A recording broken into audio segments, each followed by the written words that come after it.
Bien, la pasada semana el doctor Castillo en su programa se le ocurrió la genialidad de comparar la situación que vive Medio Oriente con una canción cubana de los años 50.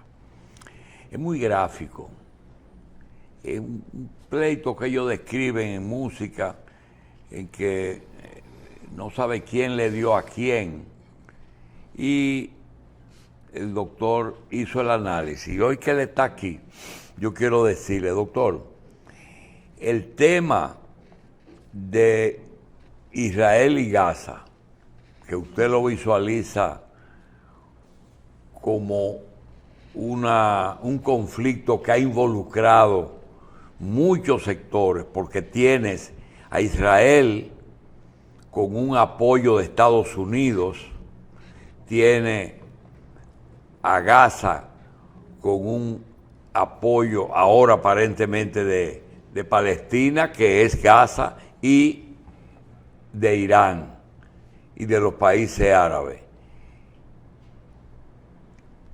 Uno ataca al otro, el otro le responde, ahora los misiles, no se sabe qué condición. Pero viendo el trabajo suyo, se me ocurre que el conflicto no es Ucrania-Rusia solamente. Ahí también hay tongo le dio a borondongo, porque aparece la OTAN, aparecen los países, aparece Alemania, aparece la economía europea, aparece Estados Unidos con una manigueta de oro que no para. Y lo peor es que el conflicto no es el viejo problema de República Dominicana y Haití, es que ese pleito está perdido. ¿Por qué? Porque la agenda de Estados Unidos con Haití se llevará a cabo porque tiene a favor, primero, la comunidad internacional. Segundo, toda América Latina, que se negó a ofrecer ningún tipo de ayuda a resolver el problema haitiano. Los organismos internacionales, no solamente me refiero a Naciones Unidas, OEA, todo lo que han hecho es seguir la línea de Estados Unidos. La Iglesia y la izquierda, por una condición migratoria que ellos siempre han pensado que el hombre es un ciudadano del mundo y que no tiene sentido que ellos peleen.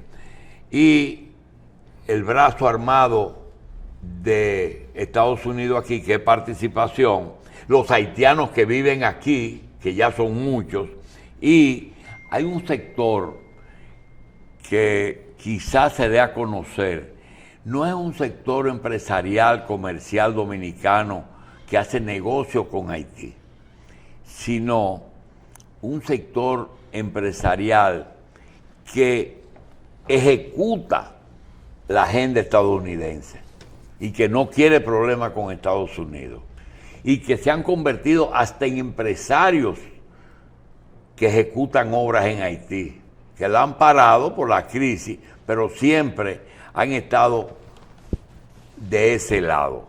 Ellos dicen, es el desarrollo de Haití, pero el desarrollo que ellos quieren hacer en Haití y que se lo paguen. Entonces, yo creo que esos tres temas le cabe bien la cancioncita. ¿Usted difiere y piensa que solamente Medio Oriente? No, yo creo que hay mucho de eso que usted está señalando, porque detrás de todo eso hay una competencia, y en esa competencia participan muchos sujetos. En el fondo de todo esto, como telón de fondo de todo, hay una competencia que yo creo que lo matiza todo, que es una competencia entre dos grandes potencias por la hegemonía. Eso usted puede decir, bueno, pero ¿qué tiene eso que ver con Oriente Medio? Sí tiene que ver y mucho, porque todo se visualiza a partir de ahí. La estrategia de Estados Unidos tiene que ver con esa competencia. ¿Qué es lo que está pasando en Oriente Medio? ¿Por qué todos estos acontecimientos que estamos viendo ahora? Bueno, y usted ha hablado de la situación de Haití. Resulta que el señor Benjamín Netanyahu ha aprovechado una circunstancia para producir una reacción bestial contra gente que ellos desde hace mucho tiempo tienen ahí sus enconos, ahí se han acumulado muchos resabios. Ha producido una reacción que tiene más que ver con la situación de política interna en Israel, más que con la gestión del tema de la seguridad de Gaza y cómo Israel puede acomodarse mejor en el contexto de Oriente Medio. Él ha priorizado su situación, cómo él puede salvar el pellejo, porque tenía una situación muy complicada en Oriente Medio. Y Estados Unidos ha aprovechado esa circunstancia para salir de Netanyahu y su coalición de partidos políticos ultra radicales. Pero con respecto a Netanyahu, perdóneme, muchos piensan que es una posición única de ese gobernante y se les olvida que lo mismo que ha pasado en Alemania, la gente cree que los alemanes son enemigos de Hitler. Hay una parte del pueblo alemán que todavía hoy día simpatizan con lo que Hitler ejercía y Netanyahu representa una parte de la población israelí, ¿o no? Indiscutiblemente. Porque por algo está en el poder. Exactamente. Y la coalición de ultras radicales ganó unas elecciones. Y ellos tienen la mayoría en el Parlamento ahora mismo. Es decir, son una fuerza política. Sin embargo, Netanyahu se ganó el repudio de la población.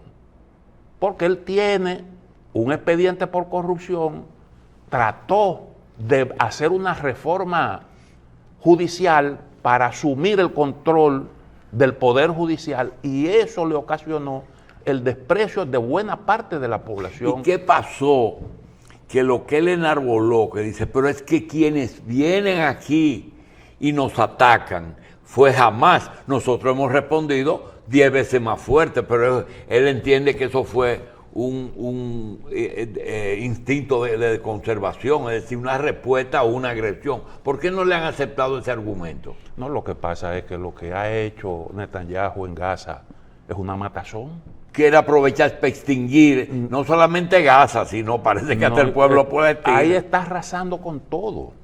Está arrasando con todo y tiene a una población, a toda la población de Gaza prácticamente acorralada en la parte sur. Muy bien, y amenaza con atacar también ahí. Y el tema de... Ahora, lo fundamental aquí es que Estados Unidos tiene un proyecto para recuperar influencia en Oriente Medio. Y Netanyahu está obstaculizando eso. Esa es la razón por la cual Estados Unidos le dice a Netanyahu, ya tu momento de partida llegó. Y por eso él dice, yo voy a agravar el problema y ataca a Irán. Pero ¿por qué le interesa todavía a Estados Unidos Oriente Medio si el petróleo en el futuro inmediato va a declinar? Que era el principal interés que tenían los ingleses y los americanos en Oriente Medio. No, pero mientras tanto el petróleo es importantísimo. Eso será dentro de algunos años, quién sabe si 2 o 3 décadas. Cuando se creó el Estado hebreo, el Estado israelí, en las Naciones Unidas, que lo crearon los ingleses, los franceses y los americanos, crearon el Estado palestino, no, ¿verdad? No, decidieron la creación de 2 estados. Se creó el Estado judío, ellos aprovecharon rápidamente, se movieron y dieron el paso para la creación de Israel. Los palestinos dijeron, a nosotros eso no nos conviene, nos están sacrificando. Y ellos entienden que los palestinos creen que fue un pedazo de ellos que le dieron a Israel. Porque ellos eran mayoría en la población, en ese territorio. La inmensa mayoría de los habitantes de ahí eran palestinos. Y resulta que en la división que se ha hecho, ellos entienden que no se actuó con sentido de justicia. Y del 48 aquí, que son más de 70, 80 años ya que lleva la creación del Estado, ¿tú crees realmente que Israel se conforma o se conformaría con el territorio que tiene, o ellos tienen en su cabeza la idea de seguir tomando territorio de Palestina? Bueno, esa es la política que ha venido aplicando Netanyahu. que ha continuado con los asentamientos judíos en territorio palestino, lo que significa que ellos tienen pretensiones territoriales. Ese es uno de los problemas que está planteado hoy en Cisjordania, donde están esos asentamientos. Estamos hablando de cerca de 700.000 judíos, que es un elemento que complica la solución a la creación del Estado palestino. 700.000 judíos. Y ahí ahora, bueno, el riesgo de que la situación de Gaza contagie también a Cisjordania, y ahí hay unos choques entre colonos judíos y la población palestina. Y eso, bueno, pues es un elemento adicional, un frente adicional que se le puede abrir ahí a Netanyahu. Tú sabías. Ahora yo le voy a decir una cosa, mire, eso que produjo Irán, porque aquí hay que ver las cosas en función de todas las piezas que se mueven ahí en Oriente Medio. Esa respuesta que ellos produjeron, que fue algo calculado para que Israel pudiera realmente producir la respuesta, le dieron tiempo para que organizara la respuesta, pero claro que sí, eso se anunció con muchísimo... Se anunció, le puso luz a los drones y no mataron a nadie. No, exactamente. Es decir, parece como que fue un aviso. No, incluso antes de eso hubo negociaciones y los iraníes propusieron, bueno, nosotros renunciamos a nuestro derecho a darle respuesta al ataque de Israel si el Consejo de Seguridad condena eso. Y le dijeron, bueno, eso no se puede, sencillamente políticamente no podemos complacerte en eso. Entonces le dijeron, bueno, que acate entonces Israel la resolución del Consejo de Seguridad que pide un alto el fuego. Tampoco se pudo. Ahora, ¿por qué eso que hizo Irán, esa exhibición de poder? Porque Irán está tratando de modificar el esquema de seguridad que hace tiempo está vigente en esa zona y que consiste en la existencia de una serie de bases militares en el territorio de Irak, en el territorio de Siria, Jordania y otros países árabes, el mismo posicionamiento de Israel. Entonces, ellos han demostrado... Además de que tienen base en Grecia, tienen base en Turquía y tienen base en Siria, ¿verdad? Sí, sí. ¿O es Rusia que tiene la base en Siria? No, ellos tienen base en Siria, los estadounidenses. Irak dejaron su base en Irak y también. Rusia también, sí, ahí está también una base en Irak. Ahora, ¿qué es lo que están diciendo? ¿Qué es lo que le está mostrando Irán a Estados Unidos y a Israel? Yo te estoy diciendo a ti, mira la capacidad que yo tengo. Esas bases militares que están en Siria y en Irak son vulnerables. Si Irán quiere, la pulveriza en un 2x3. Y tiene si ellos capacidad quieren, para pulverizan a Irán también. Sí, también. Pero la vulnerabilidad de esas bases, ya eso motivó que Estados Unidos convocara al primer ministro de Irak para discutir el tema en Washington, porque Irak le estaba pidiendo a Estados Unidos que sacara a los militares de ahí. Y si Estados Unidos consigue eso, significa que Irán va a tener más poder en esa zona. Porque Irán ya tiene influencia en Yemen, en Irak, en Siria, en Líbano. Y entonces él amplía por ese lado su influencia. Sin la presencia de Estados Unidos en Siria e Irak, el poder de Irán sería considerable. ¿En qué se basa el poder de Irán? Bueno, pues le estoy diciendo, influye en Líbano porque tiene Hezbollah. Pero es una economía grande.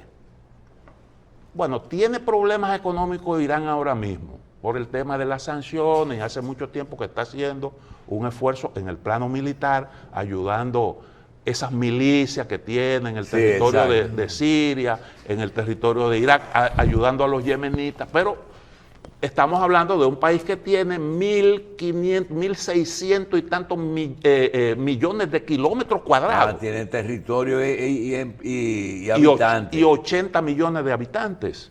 Israel son 22.000 kilómetros cuadrados y 9.3 millones de habitantes. Aunque Israel tiene un ejército bastante poderoso. Pero en el caso de Israel todo esto le está saliendo carísimo. Todo esto le está saliendo caro. ¿Por qué? Bueno, porque han tenido que desalojar la parte norte, la población que está en la parte norte, desalojar la población que está cerca de la frontera de Gaza. Los reservistas que han tenido que incorporar, significa que hay un montón de gente que ha tenido que dejar sus labores habituales, el costo que tiene todo esto. Y hay algo que Israel definitivamente, que las cosas, lo que ha cambiado ahí no es para bien de Israel. ¿Por qué? Bueno, porque ya ese poder, eso que demostró Irán, le dice a Israel, esa parte que de tu población que está en el norte no va a estar segura nunca. Porque ahí mismo está Hezbollah, y Irán, con ese poder que demuestra, es el mensaje que está mandando. Si Israel hubiese querido aceptar un golpe más contundente a Israel, si Irán hubiera querido eso, hubiera probablemente atacado desde el territorio de Siria, porque la distancia que separa a Israel de Irán es considerable. Estamos hablando de más de 1000 kilómetros, una distancia de más de 1000 kilómetros, y esos cohetes se tomaron varias horas en llegar al territorio israelí.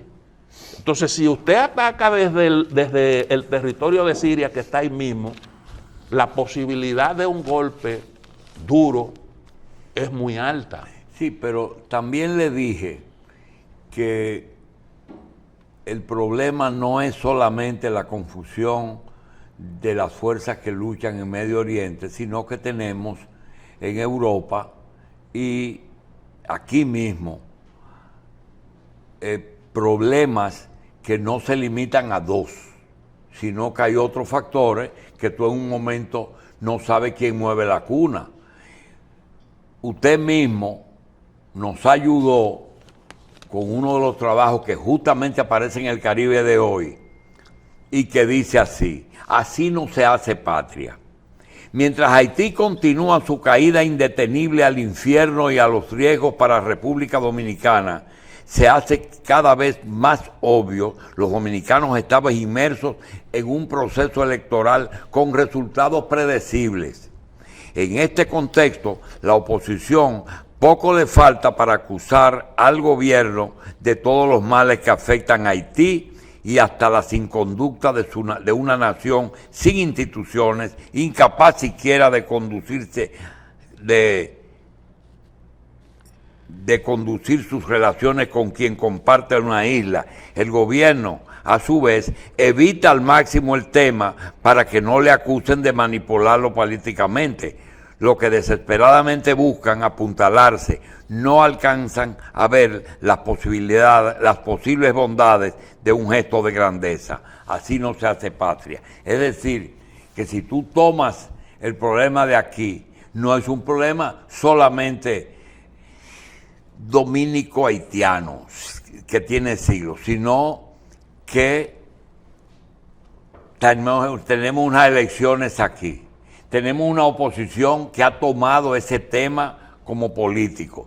Tenemos una junta de 9 miembros que acaban de designar, que usted y yo no sabemos de dónde surgen, quiénes son, quién los puso, cómo esa gente llega. Puede que sea muy buena, además tenía que llegar a un punto, a un momento que... Pero ¿de dónde sale? Si usted se pone a ver a quienes representa, va a encontrar que alguien fue y organizó eso, porque eso no surge por generación espontánea. Mire, usted hizo una combinación de los temas de Medio Oriente y de Haití, sí, y yo creo que tiene una lógica. No es que se relacionen, pero la multiplicidad de factores. Tienen algunas cosas en común, aunque son situaciones muy diferentes. Pero mire, hoy aparece una información que dice: la Unión Europea insta a los haitianos a buscar una solución haitiana a la crisis. Imagínate. Una solución haitiana a la crisis. ¿Qué es lo que está diciendo con eso? Y que se resuelvan ellos tu problema. Resuelve tú tu problema.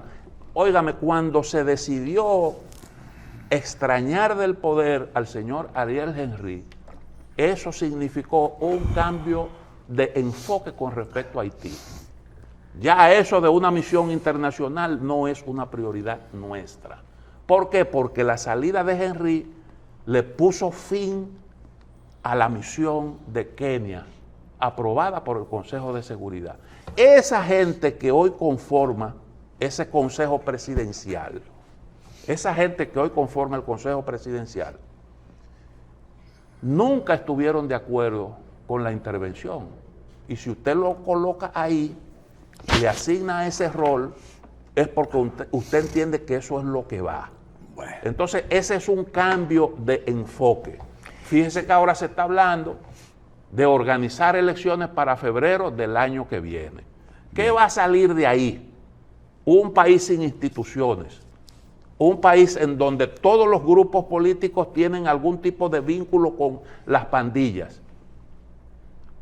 ¿Habrá realmente una solución ahí al problema de raíz que atraviesa Haití, que lo que necesita es desarrollar capacidad institucional y mucha inversión para que pueda haber un tejido social y para que el país pueda realmente avanzar hacia el progreso? Sí, pero cuando relacionamos todo lo que está ocurriendo con nuestro país, tenemos que tomar en cuenta algo. Hoy se leyó una noticia que dijeron, ese trabajo lo hicieron unos extranjeros. Cuando tú tienes un país que ha llegado al extremo de que la palabra haitiano es despectiva, ya nosotros nos jodimos. Es decir, tú puedes decir ese es un venezolano, ese es un árabe, ese es un libanés, pero tú no puedes decir ese es un haitiano, porque inmediatamente lo relacionan con discriminación y una palabra despectiva. Y estaba viendo, y quiero decir que no es algo que surge de mí, sino que lo escuché, pero no puedo citar porque no recuerdo quién lo dijo. Lo dijo un poquito rápido y nosotros lo grabamos más. Y es que si revisamos desde Canadá hasta Argentina, a partir de 1492, nos demos cuenta que España tiene la mayoría de la influencia en las colonias que ellos tomaron. Portugal en Brasil, Francia en las islas y en una parte de Canadá y de Estados Unidos, Inglaterra en Estados Unidos y en las islas. El único país que su origen cultural es de África es Haití.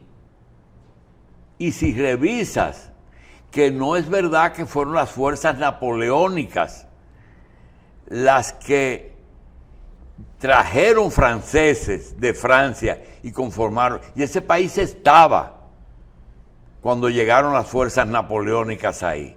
Entonces, esos vinieron en galeras de tribus africanas que han hecho un país digno de que se ayude y que no se le trate como le viene a la Unión Europea, y a la Unión Europea la que menos le luce, porque ellos a su vez no se ocuparon de África, le explotaron, y todavía hoy vi el otro día que con la comida que se bota en Nueva York se puede alimentar una de las naciones, la que se bota diariamente, puede alimentar una de las naciones de África.